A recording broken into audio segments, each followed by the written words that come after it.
Muhyiddin disebut dalam banyak kitab tarikh dan biografi klasik, seperti Tarikhul Islam oleh Az-Zahabi, Al-Bidayah wa Nihayah oleh Ibnu Katsir, Dailut Tabaqat Al-Hanabilah oleh Ibnu Rajab, Syadzaratiz Zahab oleh Ibnul Imad, dan Miratuz Zaman oleh Al-Yunini.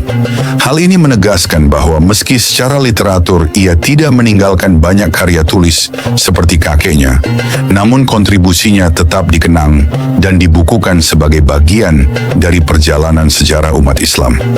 Warisan Muhyiddin Yusuf bukan hanya terletak pada jabatan atau keturunannya, melainkan pada keteguhan sikapnya dalam menjaga ilmu, akhlak, dan keberanian menghadapi tantangan zaman.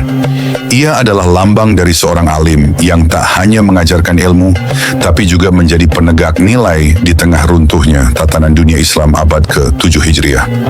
Dalam konteks sejarah yang lebih luas, kisah Muhyiddin adalah kisah tentang bagaimana ulama menjadi benteng terakhir peradaban, dan ketika mereka disingkirkan, maka kehancuran pun tak terelakkan. Namun justru dari keteguhan mereka, warisan itu tetap hidup dan menjadi inspirasi hingga hari ini.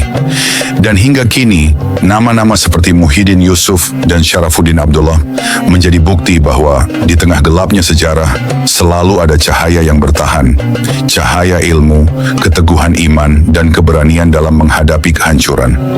Sebagai seorang tokoh yang hidup di masa penuh tantangan, Muhyiddin menjadi simbol perlawanan terhadap kejumudan dan keterpurukan etika.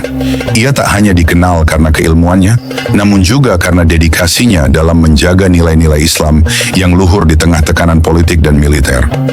Generasi masa kini dapat meneladani keteguhan dan keberaniannya, serta belajar dari sejarah bahwa posisi ulama bukan sekadar pemberi fatwa, tapi penjaga arah umat. Dengan mengenang perjalanan hidup Muhyiddin Yusuf, kita diajak untuk tidak sekedar menoleh ke masa lalu sebagai catatan sejarah, tapi juga sebagai cermin dan pelajaran. Dalam situasi zaman modern yang kadang terasa gelap dan penuh tantangan, sosok seperti beliau dapat menjadi inspirasi untuk tetap bertahan di jalan kebenaran, meskipun harus menghadapi arus yang menghantam dari segala arah.